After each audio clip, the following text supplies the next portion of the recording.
So ladies, I have another devotion for you here, and I title this one, The Rub-Off Effect. And this is very different from my Jabez and Jabez Final Thoughts devotions that I did just a few days ago. But just in the last day or so, I've begun to think about an experience that I had that I don't think I've told either of you about. You will recall that I, graduated from seminary and all of that with my Master's of Divinity, and I took a job as a youth director in a small church in Southwest Arkansas. I probably never should have taken that job. My heart really wasn't with any of that. And then while I was there, I attempted to pursue ordination in the parent denomination of this church that was, for all practical purposes, an apostate church. And it just didn't really compute in me then that I was making a very big mistake. But at the end of my tenure in this church, one of the requirements that I had to fulfill was to meet with a pastor of another one of the churches within this denomination. So this person could assess me and all of that. And this individual happened to be a female pastor who served, I think, down in Shreveport, Louisiana. I think I'm right on that, which was about, 70, 80 miles from where I live. So I got in my car and I drove all the way down, and I met with this gal over lunch. And on the surface, she seemed to be a very cordial person. There were no ill words spoken during the lunch. There were no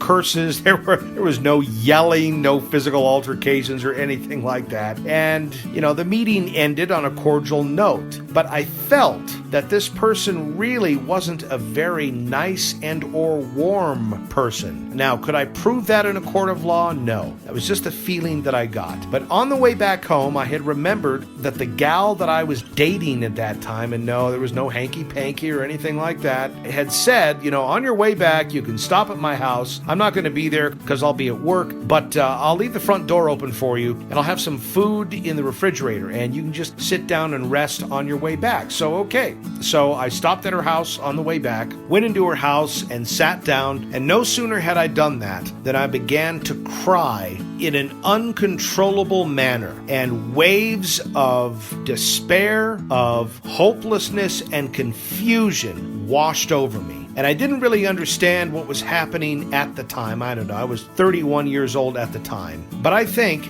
having, many years to think about this, to ponder the experience, I can say, I think in a fairly confident way, that what I was experiencing was the rub-off effect of being around somebody who, for all practical reasons, was unclean. And I mean just that. This person, more or less, was in the church, but not really of it. This person had all the credentials, ordination, all of that, but did not have the Savior. This person, I think, had more or less rejected God. She had traded the Savior for the institution that supposedly represented the Savior. And I was experiencing the rub-off effect of being around somebody like this. And I've said this before, I didn't perceive this person to be a drunk or into pornography or anything like that. Yet I felt that she was more unclean than many of the people who are into those things. And I think the reason for that was more or less her rejection of Christ, which she didn't voice, but I felt that was really what I had experienced at that time. And I know, you can see all the movies, like the Amityville Horror, Salem's Lot, all this stuff, where it depicts Satan in a very frightening way. And I don't doubt that there is that side. Don't get me wrong. But I think more or less, when you encounter uncleanness, or let me just say, evil in the everyday world, which I think I was encountering there, or a person who was being influenced by it, you will often feel despair,